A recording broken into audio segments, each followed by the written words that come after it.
nga po ay nasa last day na ng taong 2023.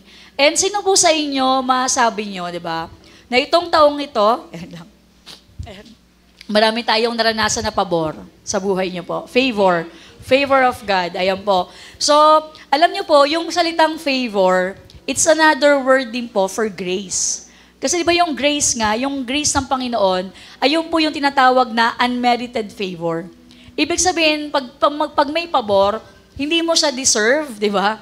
Pero dahil nga you find favor, napaboran ka, nabigyan ka, napagpala ka, nabiyayaan ka. And naniniwala po ako, kung meron tayo dapat i-carry over, sabihin, dalhin natin, bitbitin natin for the year 2024, ito po yung favor ng Panginoon. Bakit po? Kasi napakahalaga na ma-experience natin every day of our lives ang favor ni Lord, the favor of God. Kaya po today, by faith, in Jesus' name, mamaya po we'll have an anointing service po. So, last time, po ulit ako ng anointing oil, and kahapon po, pinagpipray ko po itong mga anointing oil na to ng matagal, ay nagde-declare po ako ng favor ni Lord. So, mamaya po, we'll pray that after this service, and we'll just go through po sa mensahe na to. So, in Proverbs 8:35, sabi po dyan, for whoever finds me, ayan po, si Jesus, o the wisdom, si Jesus din po yung wisdom, finds life and obtains favor from the Lord. Sa Tagalog po, sapagkat ang taong makakasumpong sa akin ay magkakaroon ng maganda at mahabang buhay. Amen. Diba? At sabi dyan, at pagpapalain siya ng Panginoon. So, sino pong gusto makaranas ng maganda at mahabang buhay? Amen. At pagpapalain pa ng Panginoon. So, ang sekreto, kailangan masumpungan natin si Lord, di ba? Sabi rin po, Proverbs 3:3 and 4, let not mercy and truth forsake you. Bind them around your neck. Write them on a tablet of your heart, and so find favor and his high esteem in the sight of God and men. Ayan po, sa Tagalog, manatili ka mapagmahal at matapat. Alalahanin mo itong lagi at itanim sa iyong isipan. Kapag ginawa mo ito, malulugod ng Diyos, pati na ang mga tao. So yung favor po doon, di ba? Malulugod sila sa'yo, matutuwa sila sa'yo. At ano pong sikreto dyan? Kailangan manatili tayong mapagmahal at matapat. And also po, in Job 33:26, sabi dyan, when he prays to God, he will be accepted, God will receive him with joy and restore him to good standing. Ayan po, sa Tagalog, kapag nanalangin siya sa Diyos, sasagutin siya ng Diyos at masayang tatanggapin. Ibabalik ng Diyos ang matuwid niyang pamumuhay. And then also, in Psalm 106 verse 4, remember me, Lord. At gawin nga natin prayer to. Remember me, Lord, when you show favor to your people, come near and rescue me. Ayan, Panginoon, alalahanin niyo ako kapag tinulungan niyo na ang inyong mga mamayan, iligtas niyo po ako kapag niligtas niyo na sila. Ayan po, and there's another verse din po sa, hindi ko na ilagay po dyan sa Psalms 30, pwede bang i-flash na lang natin? Psalms 30, verse 5 to 8. Ayan po. So, doon lang tayo muna sa verse 5. Ito po yung sikat na kinakanta natin, di ba? Yung sabi po yung kay Ron Kenoli. Sabi doon, for his anger endureth but a moment, but his favor is life. Or yung may kanta si Ron Kenoli na, his anger lasts for a moment in time, but his favor is lifetime. So, ibig sabihin po, di ba, yun nga, may mga pagkakataon sa buhay natin, ayun, naramdaman natin, di ba, nagalit si Lord sa atin, sa mga nagagawa nating kasalanan. But sabi dyan, yung favor ni Lord, it is for a lifetime.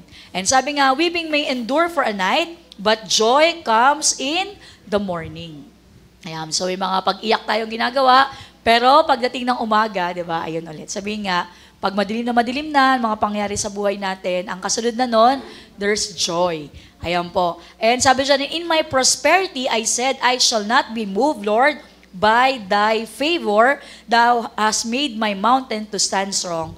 Thou didst hide thy face, and I was troubled. Ayan. So, kaya po, di ba, yung lagi natin pinagpipray na benediction, di ba? Sabi doon, the Lord bless you and keep you. The Lord cause His face to shine upon you. Yung ibig sabihin po, nung pag nag-shine yung mukha ni Lord sa buhay natin, ibig sabihin, nararanasan natin yung favor niya. Kaya ganun kahalaga na mag-shine yung face ni Lord sa atin. Kasi pag nagtago na yung mukha ng Panginoon sa atin, ayun na, nakakaranas tayo ng disfavor. Sabi dyan, I cried to the Lord, I cried to thee, O Lord, and unto the Lord I made supplication. So, gaano po ba kahalaga ang favor? Sige, balik tayo dun sa natin, PowerPoint. Ayan. Gaano po ba kahalaga na magkaroon tayo ng favor? Ayan, divine favor. Gaano po ito kahalaga? Alam niyo po ba, ang isang pabor lang, di ba, kayang baguhin yung buhay mo. Di ba? Sa isang pabor na ibibigay ng tao sa'yo, di ba, through the Lord, God's favor, kaya nitong baguhin yung buhay mo. Naalala niyo po yung buhay ni Joseph, di ba? Si Joseph, yung mga kapatid niya, di ba, ang plano sa kanya, maging slave na lang siya all throughout his life. Pero anong favor yung naranasan ni Joseph? Di ba? Doon pa lang sa asawa ni Potiphar, di ba? Kay Potiphar pa lang, di ba? Ano nangyari? Na supposed to be, di ba? Na mula sa kulungan, di ba, kinuha nga siya, slave siya doon. Pero dahil nagkaroon siya ng favor, sabi dun sa Bible, ano nangyari? Si Joseph, mula sa slave, naging pagmamay-ari niya, di ba? Halos yung lahat. Kaya lang dahil nga doon sa asawa ni Potiphar, di ba, napunta siya ulit sa kulungan. Pero hindi naman napabayaan siya doon ni Lord, di ba? Nagkaroon siya ulit ng favor at hanggang sa yung mismong Pharaoh na, di ba? At dahil doon, yung buhay ni Joseph dahil sa favor ng Panginoon nag-turn around. Mula sa nakakulong, 'di ba, slave within 24 hours, 'di ba? Mula nung nagkaroon siya ng favor sa Pharaoh, ano nangyari? Naging second ruler siya sa Egypt. And even sa buhay ni Ruth, ayan, 'di ba? Ruth sa Bible. Imagine niyo 'yun, 'di ba? Grabe yung mga pangyayari sa buhay niya, pero nagkaroon siya ng favor sa mata ni Boaz. At imagine mo, yung supposed to be si Ruth, widow na lang siya, di ba? Wala na sila makain ni Naomi. Pero nag-end up na napangasawa niya yung mayaman, di ba? Ganun yung buhay. Ganun maging buhay, mayaman, di ba? At dahil doon, ano nangyari? Di ba? Naging, itong si Ruth na hindi naman siya talaga Israelita, Moabite siya, Gentile siya, pero naging part siya ng lineage na kung saan lumabas, di ba? Si King David at syempre yung kay Jesus. So gaano kahalaga ang divine favor? Sabi nga po dito, powerful product ito mula sa langit, nagbibigay ng sweetness at victory sa ating buhay. Pag may favor ka ni Lord, it will take you from ordinary to extraordinary. Wow, di ba? Ordinaryo ka lang, pero pag may favor ka ni Lord, magiging extraordinary ka. Will make you break record instead of breaking down. Diba? Instead na parang ma-depress ka, ma-down ka, pag may favor ka ni Lord, makaka-break ka ng record. Ano pa? Will make you receive without asking. Di ba pag may favor, pag may pabor, di ba tayo ganon? Parang pag may pabor yung tao sa atin, pag may pabor tayo dun sa tao, parang kahit wala naman siya ginagawa, pero natutuwa ka sa kanya. Di ba may ganon? Nakakatuwa talaga to. Wala naman siyang ginagawa sa'yo. Pero gusto mo siya ilibre, di ba? Parang nakakatuwa. Ibig sabihin, nagkaroon siya ng favor sa eyes mo. And alam niyo ba, pag meron tayong divine favor, kahit hindi mo pa inaas yung bagay na to, ibibigay na sa'yo. Also, divine favor ay susi. Ayan, key to walking in divine blessing. Sabi nga dyan, ang divine favor can make you great within 24 hours. Wow. Di ba? Kaya may mga tinatawag 24-hour miracle, di ba? Na may mga gayang story na dahil sa favor ng Panginoon, yung supposed to be na dapat di ba, kunyari sa maghahanap ng trabaho, merong i-interviewin, di ba? Tapos hindi siya nakarating. Dapat na, isang magaling na pwede mo makakompetensya. Pero hindi nakarating, di ba? Ikaw nandun ka. At dahil ikaw yung available doon, ikaw yung na-promote. Di ba? So within 24 hours, nagbago yung buhay mo. Pwede yan, dahil sa favor ni Lord. It will convert your obstacles to miracles. Yung hirap na hirap ka, kailangan na kailangan mo tong perang to, biglang may favor ni Lord, binigay lang sa'yo. Ayan, so sa akin may testimony akong ganyan na 24-hour miracle. Ano yun, naalala ko noon, kailangan ko ng laptop. Sira na kasi yung laptop ni Bishop na parang home credit pa namin yung dati. So nag-pray ako dahil sa ministry, sobrang kailangan, especially as a pastor, kailangan talaga may laptop kasi doon ka nga gumagawa ng sermon. And then nag-pray ako, Lord, paano ko magkaka-laptop? Ang mamahal na yung laptop ngayon. Then yun nga, praise God, may pinadala si Lord na hindi ko naman totally kilala, stranger yon, di ba? Stranger. Pero man of God nga. And ang nangyari nga, nung nag-meet kami, nung araw na yon, and then parang biglaan lang sa airport din. So after nun, siguro wala lang, parang, siguro mga one day lang kami nag-meet, isang beses na kumain lang. Then yung favor ng Panginoon, sabi niya, the favor of God is in your life. Sabi niya sa akin ganon. And alam niyo ba, sabi niya ganon, anong pinaka-need mo ngayon? tinanong niya ako, ano pinaka-need mo ngayon? Sabi ko, sa totoo lang po, ang pinakakailangan ko ngayon, laptop. Siyempre, hindi ko naman na-expect, di ba? And sabi niya, yun, ang nangyari noon, nag-provide si Lord ng laptop through His life. So yung laptop na yun, nagkakahalaga ng parang 30,000. Imagine mo yun, parang binigyan ka lang ng pambili ng laptop, first time mo lang na-meet. Dahil sinabi ng Panginoon sa kanya, dahil servant, Lord to God, di ba? Servant nga ng Panginoon. So, dahil may mga ganong part, di ba, na parang sa ibang tao, ilang buwan pa huhulugan sa home credit. Pero yung favor ng Panginoon, kaya yung instant, ibibigay lang sa'yo. So ano pa? Can suspend natural laws in order to favor you. Di ba? Pag ang pabor ng Panginoon nasa buhay mo, yung sasabihin ng batas, sabihin dito sa bawal dumaan. Bawal dumaan dito, sarado. Pero yung favor ni Lord sa'yo, magbubukas yun. Kahit sarado yun, magkaroon ka ng pabor ni Lord, bubukas yun. So ano pa? Will distinguish you in a sea of people. Sa dami ng mga tao, pero pag may favor ka ni Lord, ikaw yung mapopromote. Ikaw yung bibigyan ng pagpapala. O kaya sa raffle, di ba? Sa dami ng tao dun sa raffle, Lord, I have the favor of God. Ayan. Sa Ate Debbie talaga sa amin, yan yung lagi talaga pag sa raffle, nananalo talaga siya. Minsan, lagi pang mga nasa grand prize. Ayan. So, lagi yan i-declare yung favor ng Panginoon. So, yun. Isang bagay rin yun. Also, when you have the favor of God, you will have outstanding miracles. Under a physical miracles, spiritual miracles, medical miracles, and mga miracles yan. When you have the favor of God. Also, the favor of God will create open doors for you in every area of your life, di ba? So, parang sa akin din po, kaya gusto ko ipangaral to, kasi nakita ko talaga yung favor ni Lord, na parang, even sa pag-start pa lang sa ministry up to now, parang kung iano ko yung ministry, yung naranasan ko kay Lord, favor talaga niya. Minsan magugulat ka na lang sa mga pagpapala ni Lord, isipin mo, di ba, bakit kaya naranasan ko yung ganito? Bakit kaya naranasan ko yung gantong binibigyan ako ng mga tao? Pero hindi yun dahil sa'yo, hindi dahil gwapo ka, maganda ka. Di ba? Ang tawag doon, that's the favor of God. Amen? Bisa isip natin, bakit to ang swerte nito? Ang swerte mo, lagi ka nananalo sa ganyan, hindi swerte yun. That's the favor of God. Sabi niyo nga, that's the favor of God. Yan. So, ito po. Ako po kasi, every morning talaga, pag gumigising ako, nagde-declare ako niyan. Sabihin ko, I have the favor of God and it follows me all the days of my life. Sabi niyo nga, I have the favor of God and it follows me all the days of my life. Diba? Sabi dun sa Psalms 23, verse 6, diba? Surely goodness and mercy. Ang mga Kristiyano daw, may dalawa tayong stalker. Goodness and mercy. Di ba? Follow us all the days of our lives. So, alam niyo po, pag yung favor ni Lord, lagi mong ine-expect at lagi mong hinahanap yan, mararanasan mo yan.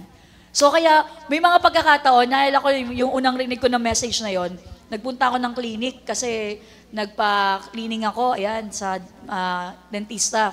And then sabi ko, Lord, I have the favor of God. Hahanapin ko, para i-declare ko sa buhay ko, Lord, mag-manifesto. And then it happened na sabi niya, ang bill mo ay dapat parang nasa 2,000, ganyan. Pero sige, 1,000 na lang. Wow, that's the favor of God. So kaya tayo, pag nag-iisip tayo, di ba, yung mga ganung bagay na pagpapala sa atin, and we declare natin, that's the favor of God, lalo pa natin itong mararanasan. Di ba, yung haba-haba ng pila, biglang may nag-open na counter, tapos nauna ka na doon. Di ba, naranasan niyo yun? That's the favor of God. Di ba?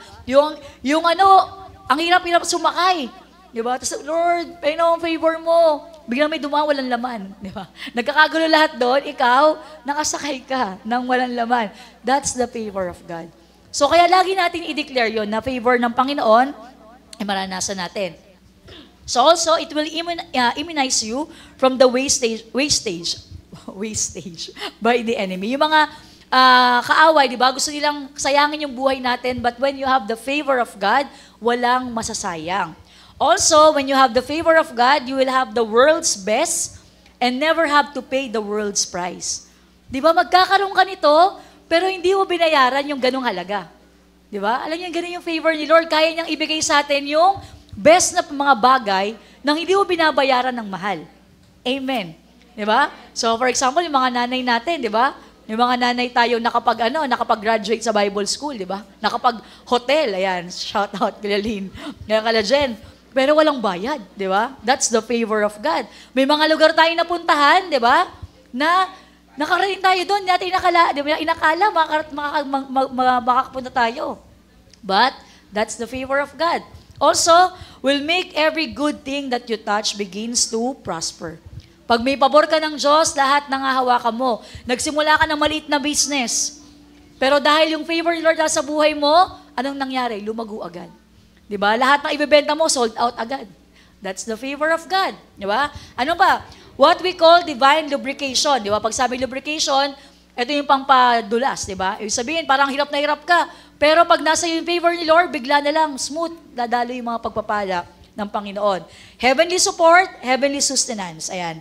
And makes efforts on your behalf. Making efforts on your behalf.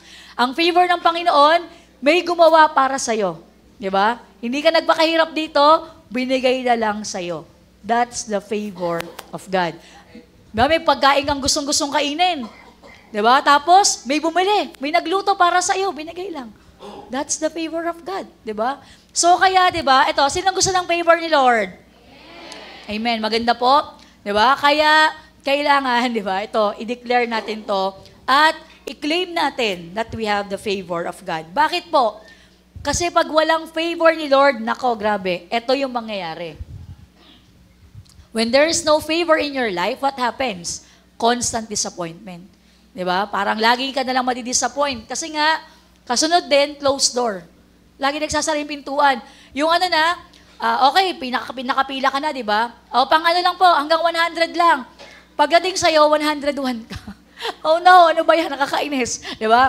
So, walang favor. Di ba? So, kaya, ang daming disappointment. Closed door kasi pag walang favor. Hardship, lagi lang paghihirapan mo isang bagay bago mo matanggap.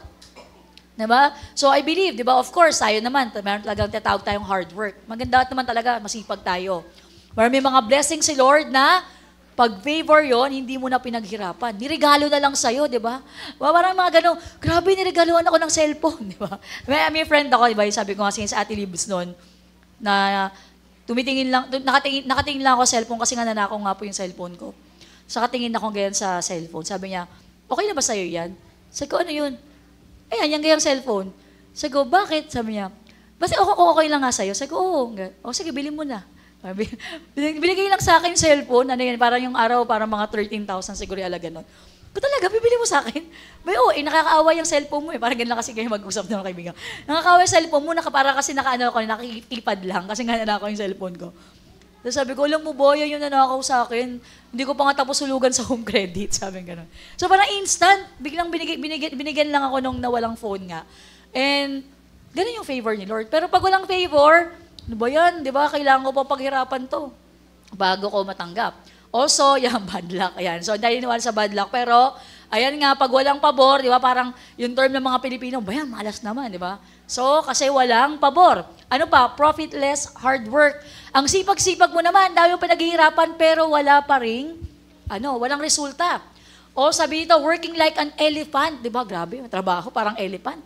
Pero ang pagkain mo, panglanggam lang. Di ba? Ibig sabihin, laging kulang. Ayan, laging testimony famine. Ibig sabihin, wala ka ma-testimony. Parang wala akong masabi na ginawa ng Lord sa akin kasi nga, walang pabor. Persistent setback, lagi na lang parang atras-abante ka, may sakit, di ba? Constant reproaches, di ba? May mga nakakatanggap ka ng mga iba't ibang mga kabi-kabilang insulto, di ba? Also, promises and fail syndrome, di ba? Magsasabi ka ng isang bagay, may mga ngako sa'yo. Dito, bibigyan kita ng ganito. Pero biglang bago dumating yung araw na yon, biglang nawalan siya ng ganyan. Hindi nabigay sa'yo. Yan, disfavor. Yan po yung mga disfavor. Also, constant failure. Ayan, lagi nag-fail. Lack of helpers. Ito yung mahirap, di ba? Pag wala kang pabor, walang gusto tumulong sa'yo. Walang pakialam yung mga tao sa'yo kung ano mangyari. Yun yung nakakalungkot. Pag walang favor. Close heaven. Parang kahit anong pag-pray mo, bakit gano'n? Parang patak-patak. Walang kahit nga patak, hindi dumarating. Sarado yung langit. Kaya nga tayo, ang prayer natin, di ba? Lord, open the heavens. Lord, may experience namin yung open heaven 24/7. Ano pa? Demotion. Yan. Kung ang favor, napopromote lagi, ang pag walang favor, nadidemote, di ba? May mga delay, stagnancy, para nahinto na. Ang tagal na, mula nakahawak ako ng pera, parang gano'n. Also, may mga delays. Pag walang favor, may mga frustration. Ayan, working hard without result. Ano pa? Constant luck, lagi na lang wala. Diba? O, nauubusan lagi. Hindi mo alam, saan mo nakukuling sunod. Also, always begging. Parang kailangan magmakaawa ka pa para magkaroon ka nito. Diba? Ganun yung walang favor. Kailangan sige na, tulungan niyo naman ako. Sige na, ngayong Pasko, regaluhan niyo naman ako. Diba? Bakit ganon? Kasi walang favor sa mga tao. Walang favor kay Lord, and with the eyes of men, kailangan ka pa manghingi. Pero pag may pabor ka, yung mga tao, kahit wala kang hingin, wala kang sabihin, bigay ng bigay sa'yo. Diba? Yun ang masarap pag may favor. Diba? Hindi mo na sabihin, uy, libre mo naman ako ng milk tea. Ganyan. Kundi pag nakita ka pa lang, uy, ano gusto mo milk tea? Di ba parang saya, ganun natutuwa kasi yung mga tao sa'yo. Pero pag walang favor, magbebeg ka pa. Ito matindi, pag walang favor, hatred and rejection, di ba? Reject ka lang, ayos sa'yo. Also, absence of good opportunities. So nakita natin, actually, ang dami pang kayang gawin ng favor, yun lang po yung nasulat ko kanina. Pero ito, pag walang favor, ang hirap. Tama po? Di ba? So, ayaw natin na sa 2024, hindi natin maranasan yung favor ni Lord. Kaya, ito pong topic na to, alalahanin niyo po ito. So, may mga bibigay po akong ways para ma-magnet yung favor ng Panginoon. Because what we need this year, 2024, kailangan po natin maranasan yung pabor ng Diyos. Dahil naniniwala po tayo, malaki yung gagawin ni Lord sa buhay natin. Sa church, di ba? So, we need to have His favor sa buhay natin. Sabi nga po dito, sabi dyan, therefore, beloved, prayer about favor is not something you take lightly. So, dapat po, ini-include natin to sa prayer natin lagi. That we will experience the favor of God. Si Mary po, di ba? Si Mary, naging great siya among women. Anong sabi sa kanya? Anong greeting sa kanya, di ba? Maria, huwag kang matakot. Di ba? Sabi, huwag kang matakot, Maria, sapagkat naging kalugod-lugod ka sa Diyos. Nagkaroon siya ng favor with God. And what happened, di ba? Mula kay Mary, nagkaroon, di ba, na-conceive, di ba, si Jesus, at yun nga, yung miracle ng virgin birth. Kaya, bakit nangyari yun kay Mary? Kasi she found favor with God. And of course, we know Jesus, di ba? Si Jesus, mula pa lang sa pagkabata niya, anong sabi doon? Nag-grow si Lord and He found favor in the eyes of men, with God and with men. Naalala ko si Mama, tuwing bago ako umalis ng bahay, pag pinagpa-pray niya ako, yun ang lagi niyang prayer. Lord, Ruth may find favor with you and with the eyes of men. And dahil sa prayer ni Mama ganun, lagi niyang ganun prayer na sa akin, naranasan ko talaga yung favor ni Lord. Yun nga, naalala ko may isang friend kami, yung pinakaunang laptop kasi ng church, way back 2007, natanggap namin yon. May dumating po mga Koreans. Ay, hindi pala. Ninong pala ni Beck. Ayan, may dumating yung ninong ni Beck, si Pastor Maynard noon. And then, binigyan lang siya ng laptop. Tapos nagulat yung, kasi parang bagong graduate, ay, hindi ba, 2005 pala yun. So parang meron kaming friend na, sabi niya, paano kayo nagkaroon ng laptop? Wala naman kayong trabaho, sabi niya kay Beck. Tapos sabi ni Becca, nag-pray lang ako, sabi ni Beck na gano'n. So, pwede pala yun, magpa-pray lang, magkakaroon ng laptop, sabi niya gano'n kay Becca. So, but that's the favor of God, di ba? Na parang binigay lang, hindi ni Beck pinaghirapan. So, kaya nga po, kailangan sa buhay natin, di ba? Even yung mga nakita natin mga bagay dito sa church, di ba? We believe, it is the favor of God, the grace of God sa ating mga buhay. So, ito na po, ways to magnetize divine favor. Sinong gusto ng favor ni Lord? This year, 2024, maranasan to, in Jesus' name. Gusto natin? Amen? So, I declare in the name of Jesus, sa buhay ng bawat isa, that today will experience the favor of God. In Jesus' name. So, i-receive natin to. So, tandaan natin ito yung mga ways para mamagnet sa atin. So, natin mamagnet yung favor ni Lord, ito po yun. Unang-una, uncompromising holiness. Yan, napakahalaga na tayo po ay mabuhay ng may kabanalan. So, kaya dyan pa lang, di ba? Number 1 pa lang, oops, ang hirap ba? Di ba? But we know, paano tayo mabuhay ng may holiness? We need the Holy Spirit. Di ba? Gusto natin mamuhay tayo ng banal, kailangan natin ng banal na spirito. Siya lang, di ba? Because He is the holiness spirit, holy siya, therefore, pagkasama natin siya, di ba? He's in us. Mabuhay din tayo ng may kabanalan. Sabi nga po dito, gusto ng Panginoon, we live a life of holiness, for without holiness, we cannot see God. Kaya kung gusto natin ng pabor, sabi yan sa Hebrews 12:14, pagsikapan niyong mamuhay, nang may mabuting relasyon sa lahat ng tao. Ayan. So one thing, di ba? Mahalaga, meron tayo mabuting relasyon sa mga tao.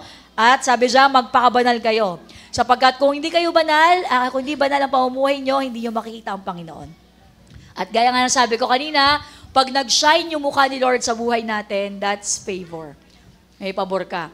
Kaya mahalaga, lagi natin siya makikita. At paano natin makikita ang mukha ng Diyos? We live a life of holiness. Pangalawa, going out your way to be a blessing to others. Gusto nyo ng favor ni Lord, maging blessing tayo sa iba. Ayan po. So siguro po sa akin din, kung meron po ako masabi, na kaya po ako nakakatanggap ng favor kasi nga, yun din po yung ginagawa natin. Diba? So sabi dyan, a lot of people were mightily blessed sa Bible na nag-go out of their way to be a blessing to others. Naalala niyo po yung widow of Zarephath, di ba? Ang huli na lang meron siya, oil na lang, isang jar of oil at yung flour. Pero dumating si Elijah at nagsabi, lutuan mo ko, di ba? Anong ginawa nitong widow? Kahit na yun na lang kakainin ng anak niya, ginawa niya, binigay pa niya.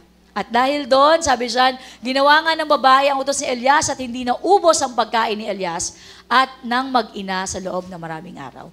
Dahil naging blessing siya, anong nangyari? Pinagpala din siya abundantly. So we know that when we give, it will come back to us. Kaya po, gusto mo ng divine favor? Go your way. Magbigay ka rin ng pabor sa ibang mga tao. Pangatlo po, sacrificial giving.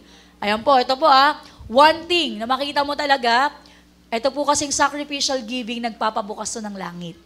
Every time you give sacrificially, yun na lang yung meron ka, binigay mo pa, sigurado, may pabor si Lord na gagawin sa buhay mo. Kaya yung mga nag-sacrificial giving dito sa church, laging may testimony yan ng favor ni Lord. Amen. Yan, di ba? So kaya po, sabi dyan, when God sees that you are willing to give everything to the Lord, it magnetizes favor sa buhay mo. Kaya po, tandaan natin sabi po dito, kagaya nga nung widow, yan, yung another widow sa Bible, ano pong ginawa niya? Yung 2 kusing na lang meron siya, pero binigay niya kay Lord. Sabi ni Jesus, di ba, sa lahat na nagbigay siya yung best giver. Bakit? Yung iba nagbigay lang mula sa mga leftover nila. Ayan, laman ng kanilang kasaganahan, ngunit ang kanyang ibinigay ay buo na niyang kabuhayan.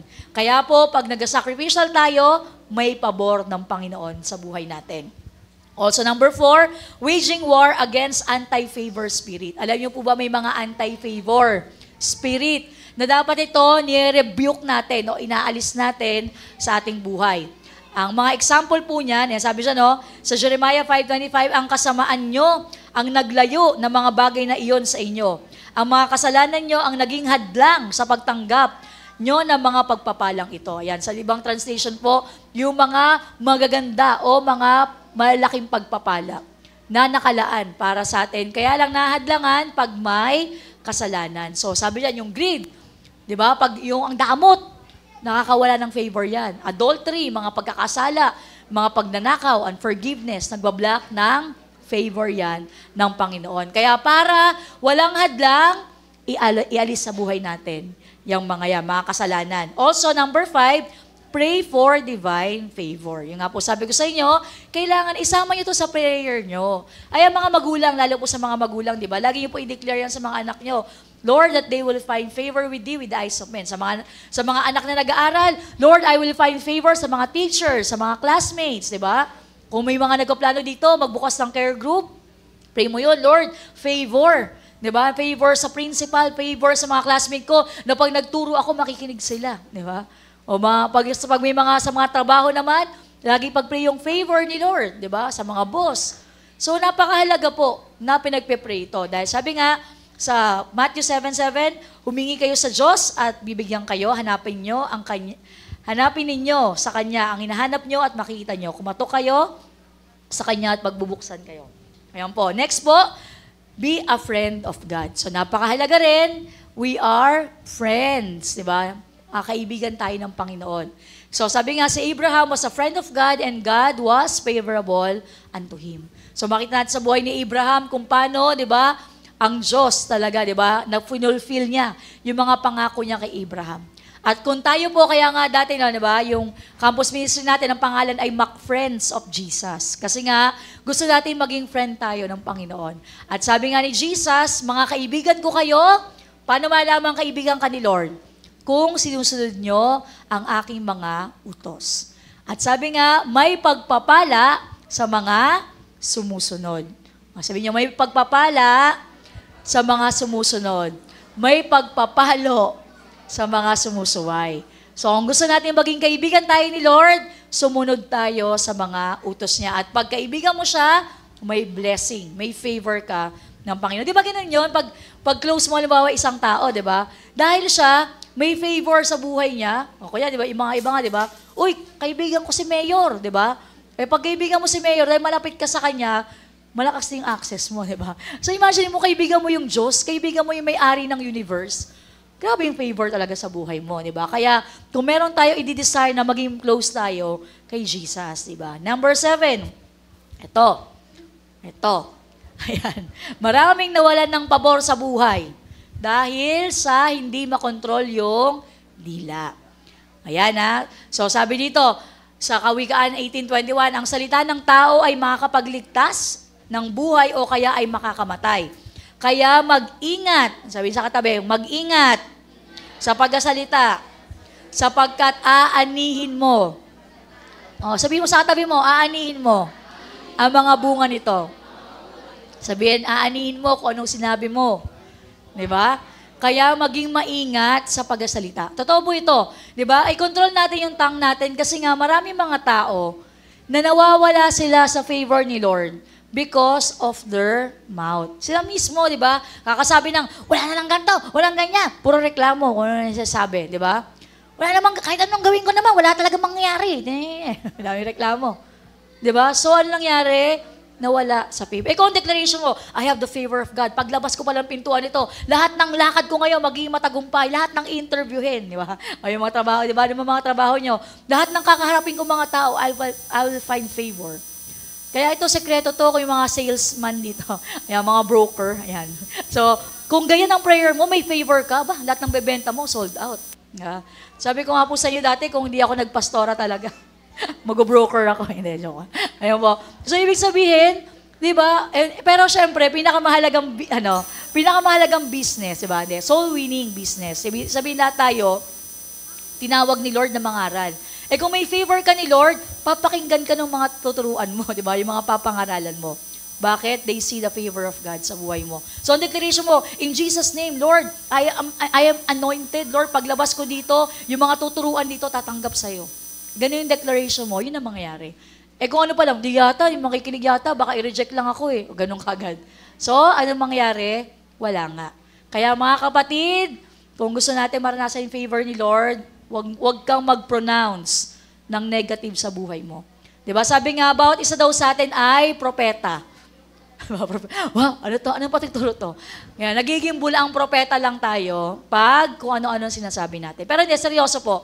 About isa sa atin, we can decree. At yun yung magaganap. Tingnan sa Facebook, di ba? Uso yung mga manifesting, chuchu, di ba? Ganyan. Nangyayari kasi nga may power yung words. Kaya sa bawat isa sa atin, etong year 2024, gusto mo mabago to, ayusin na natin yung pagsasalita natin. Amen? Huwag ikaw mismo yung magsabi ng negative pronouncement sa buhay mo.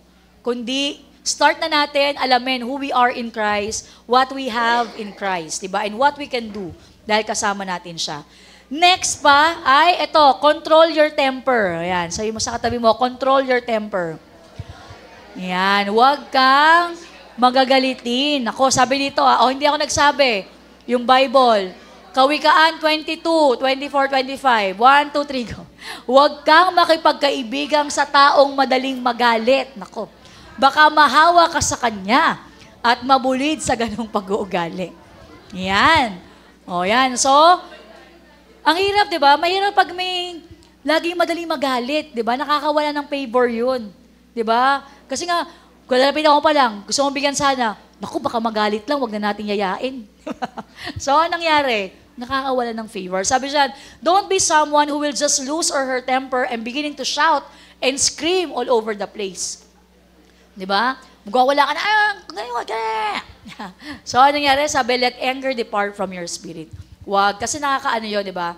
Parang sa mga tao rin, nakaka-off yun. Parang nakita ka lang, nagwawala ka, naggalit ka. So, control your temper. Amen?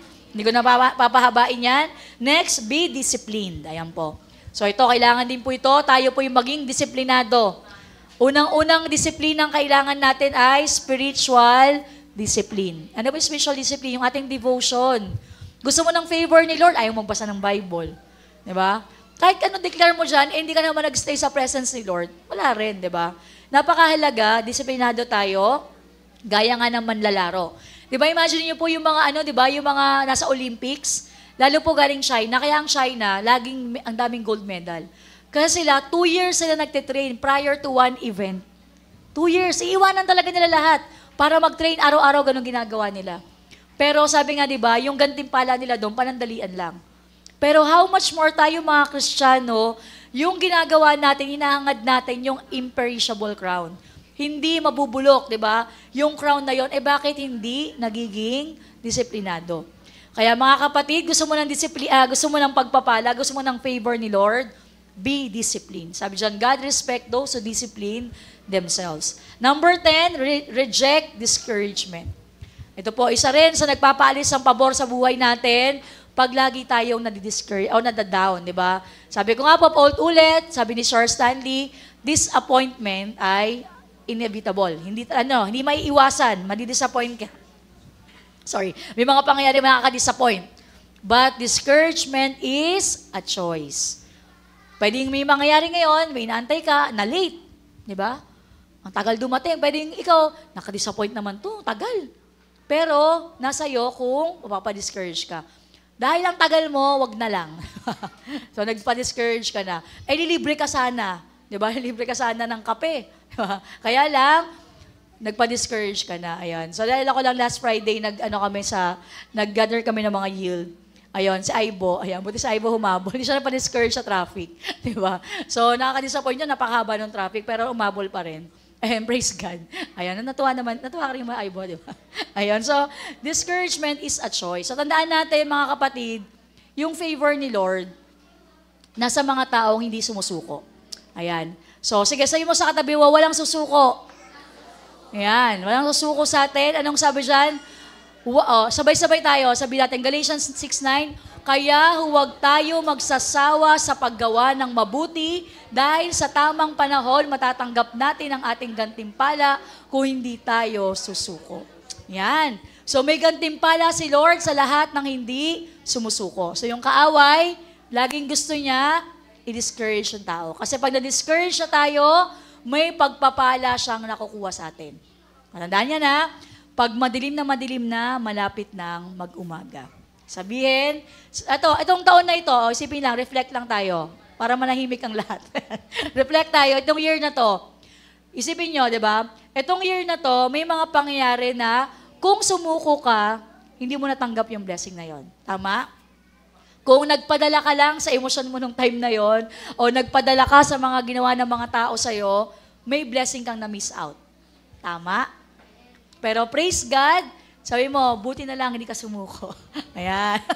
Dahil natanggap mo yung pagpapalang yon. Diba? Amen?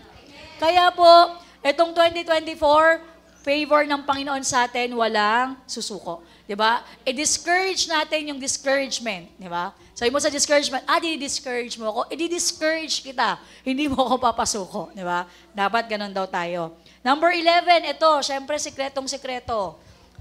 Ito, pag prayer addict ka, ayan, so dami kinakaadikan ng mundo ngayon, pero dapat hindi yon, di ba? Hindi mga idols, hindi mga kung sino-sino mga tao dito sa mundo, kundi kung meron tayo dapat kaadikan, di ba? Si Lord, prayer addict.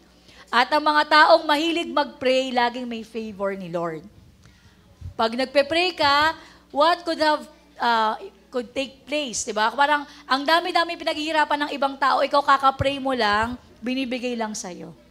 Totoo po yun, maniwala kayo sa hindi. Di ba? Parang nagpe-pray lang, may blessing, may makakatanggap ng ganito. Pero lahat po na nakikita nyo dito, lahat to ay produkto ng prayer. Di ba? Natanggap natin because of the prayers dahil sa favor ng Panginoon.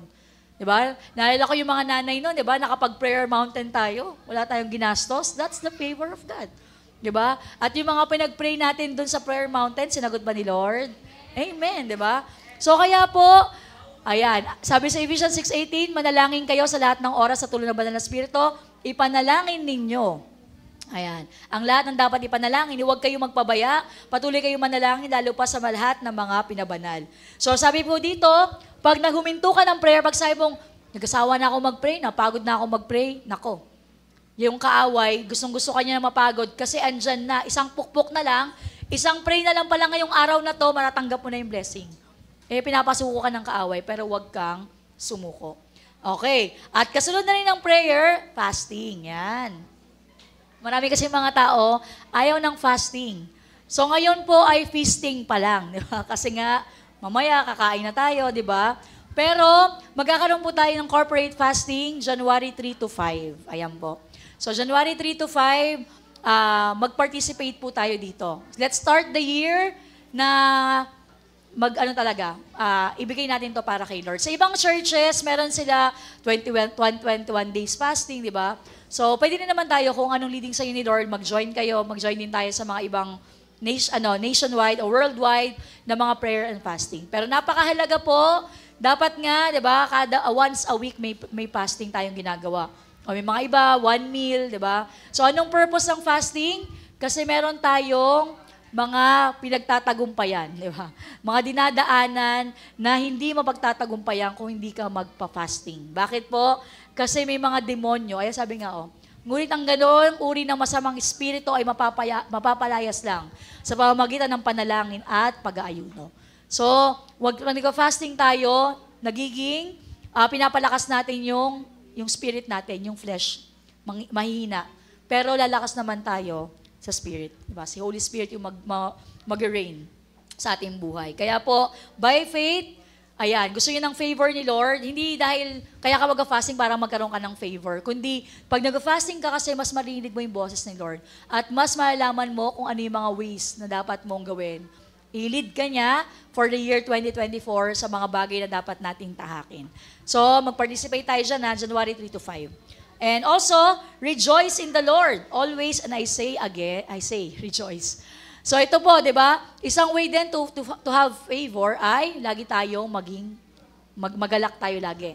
Ang ganda sa TPT, sabi dyan, be cheerful with joyous celebration in every season of life, let your joy overflow. Di ba pag yung tao masayahin siya, ang saya niyang kasama. Di ba parang nakakatuwa to, ang dami pa lang pinagdadaanan to, pero ang saya-saya niya, libre ko nga to. Diba? Ayan, may favor. Kasi nga, nakaka-attract yung masayahing Kristiyano. At dapat po tayo mga Kristiyano ay masayang tunay. Number 14, ito po, another secret para ma-magnetize yung favor. Be generous. Don't be stingy.